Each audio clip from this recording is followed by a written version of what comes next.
पहले, लेकिन इसको समझने से पहले जो हमारे साथी अमित मौर्य सीधे जुड़े हुए हैं बनारस से और जो बातें रख रहे थे, बता रहे थे, अभी उन्हीं बातों को थोड़ा आगे बढ़ाएंगे। अमलेंदु जी आपके पास आऊंगा, लेकिन उससे पहले एक बार फिर से सुनते हैं प्रधानमंत्री नरेंद्र मोदी गाय और गोबर को लेकर, पशुधन को लेकर कह क्या रहे हैं। हमारे यहां गाय की बात करना, गोबर धन की बात करना, कुछ लोगों ने ऐसे हालात पैदा कर दिए हैं जैसे कोई गुनाह कर रहे हैं, गुनाह बना दिया है। गाय कुछ लोगों के लिए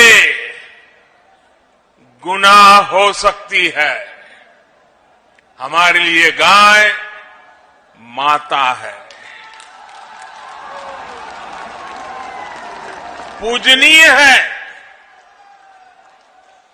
गाय भैंस का मजाक उड़ाने वाले लोग ये भूल जाते हैं कि देश के 8 करोड़ परिवारों की आजीविका ऐसे ही पशुधन से चलती है। इन्हीं परिवारों की मेहनत से आज भारत हर साल लगभग 8.5 लाख करोड़ रुपए का दूध उत्पादन करता है और ये राशि जितना भारत में गेहूं और चावल का उत्पादन होता है, उसकी कीमत से भी कहीं ज्यादा ये दूध उत्पादन की कीमत है। इसलिए भारत के डेयरी सेक्टर को मजबूत करना आज हमारी सरकार की सर्वोच्च प्राथमिकताओं में से एक है। अमलेंदु जी, ये गुनाह क्या है? और जो लोग मजाक उड़ाते हैं, कह रहे हैं प्रधानमंत्री नरेंद्र मोदी कि जो लोग मजाक उड़ाते हैं गाय और पशुधन का, वो कुछ समझ में नहीं आया। आपको कुछ समझ में आया क्या कि कहना क्या चाह रहे हैं प्रधानमंत्री? देखिए राजीव जी, इसलिए प्रधानमंत्री जो है पहुंचे हैं जब उत्तर प्रदेश में, और उत्तर प्रदेश से जब वो संबोधित कर रहे हैं गाय भैंस को लेकर के, तो वो गौपालक यदुवंशी अखिलेश यादव के ऊपर हमला कर रहे हैं। मुझे नहीं मालूम है कि प्रधानमंत्री नरेंद्र मोदी के घर में गाय पलती है कि नहीं पलती है, लेकिन अखिलेश यादव क्या पलती है इसका मुझे मालूम है। मुझे नहीं मालूम कि आज मोहन भागवत जी के घर में गाय पलती है कि नहीं पलती है, लेकिन तमाम हिंदुओं के घर में गाय पलती है। लेकिन मैं इससे अलग हटके एक और खतरा देख रहा हूं राजीव जी। प्रधानमंत्री जिस तरीके से बता रहे थे कि 8 करोड़ परिवारों की रोजी रोटी जो है वो इस पशुधन से चलती है और 8.5 लाख करोड़ रुपए का दूध उत्पादन जो है ये 8 करोड़ परिवार करते हैं। मैं इसमें खतरा देख रहा हूं कि 8 करोड़ परिवारों के ऊपर जो है कोई नया संकट आने वाला है। प्रधानमंत्री की नजर इस तरफ चली गई है, किसानों की तरफ नजर चली गई थी। 3 काले कृषि कानून आ गए थे तो किसानों ने वापस करवा लिए किसी तरीके से, 1 साल लंबा आंदोलन चल के। अब ये पशुओं को पालने वाले सिर्फ किसान ही नहीं, दूसरे भी लोग हैं। और किसान नेता राकेश टिकैत पिछले दिनों किसान आंदोलन के दौरान ही बार बार ये बात कहते रहे हैं कि अब जो पशुधन का सेक्टर है इस पे भी जो है बड़े पूंजीपतियों का कब्जा कराने की तैयारी हो रही है। और मैं इसको जो है प्रधानमंत्री के इस भाषण को इस खतरे के रूप में देख रहा हूं, और आने वाले दिनों में आप देखेंगे कि कुछ ना कुछ नया कानून इस तरीके का आने वाला है जो पशुपालकों के ऊपर जो सीधा सीधा एक तरीके से हमला होगा। अब जहां तक सवाल यह है कि प्रधानमंत्री कह रहे हैं कि भाई, एक तो प्रधानमंत्री जो है वो आप गाय के साथ साथ भैंस भी जोड़ रहे हैं, यह बड़ी अच्छी बात है। गाय माता है और भैंस मौसी है, तो ये बड़ी अच्छी बात है कि प्रधानमंत्री जो है वो गाय के लिए जो है उनका जाग उठा है प्रेम, और पुराना प्रेम है। मथुरा गए थे तब भी वहां प्रेम उनका जागा था। प्रेम जागता ही रहता है प्रधानमंत्री का, अच्छे आदमी तो प्रेम वाले हैं तो जागता रहता है।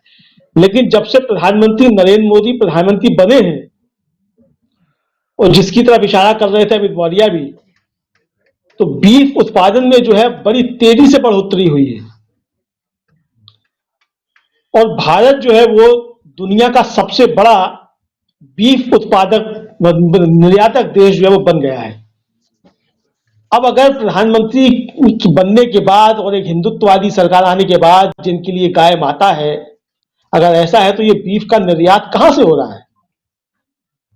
अगर बीफ का निर्यात बढ़ रहा है तो कहीं ना कहीं तो गाय कट रही होगी। ये कहां कट रही है ये तो प्रधानमंत्री बता सकते हैं, हम तो नहीं बता सकते हैं। लेकिन जो आंकड़े हैं मेरे पास वो ये है कि वित्त वर्ष 2013 में बीफ निर्यात जो था वो 13,65,643 मीट्रिक टन था और जो 2014-15 में बढ़कर के जो है वो 14,75,140 मीट्रिक टन हो गया। जबरदस्त उछाल प्रधानमंत्री नरेंद्र मोदी बनते ही।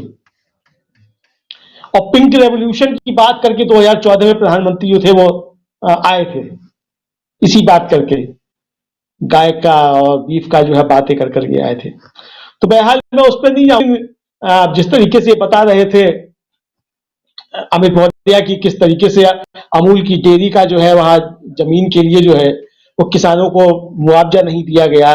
सवाल ये कि 2000 में जिस जमीन का अधिग्रहण होने की बात थी वो इतने लंबे समय तक मामला अटका क्यों रहा? डबल इंजन की सरकार 5 साल से है, आप किसानों को सही मुआवजा देना क्यों नहीं चाहते हैं? जब आपके दिल में इतनी दर्द है, इतनी चिंता है कि 8 करोड़ परिवारों का जो है रोजी रोटी चलती है इस पशुधन से, तो जिन किसानों की जमीनें छीनी जा रही हैं उनको आप उनका मुआवजा देना क्यों नहीं चाहते हैं? मुआवजा क्या है? जमीन का रेट है, जिसकी जमीन है तो वो आप देना क्यों नहीं चाहते हैं? सरकार की नीयत में खोट ये क्यों है? ये बहुत से सवाल जो मुझे लगता है कि इस पे उठेंगे और उठने भी चाहिए।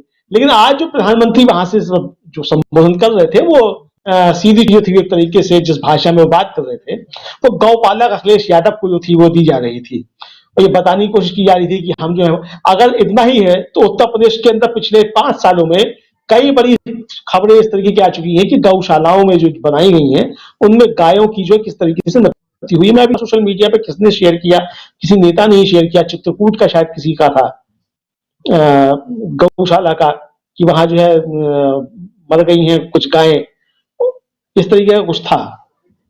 तो ये जो हो रहा है सब वो और इतना पैसा जबरदस्ती इकट्ठा होने के बाद अगर गायों की दुर्दशा उत्तर प्रदेश में है और पशुधन की पूरी अगर है तो इसके लिए इसकी है। जाहिर सी बात है कि जो आज वहां से भाषण दे रहे हैं उनकी जिम्मेदारी तो कहीं ना कहीं तो बनती होगी। अगर सरकार में है, सरकार के मुखिया है तो कुछ तो जिम्मेदारी होगी। बिल्कुल अमलेंदु जी, तो उसकी कौन करेगा? सही कह रहे हैं अमलेंदु जी, बात जो है बहुत ही महत्वपूर्ण कह रहे हैं आप यहाँ पर रख रहे हैं। और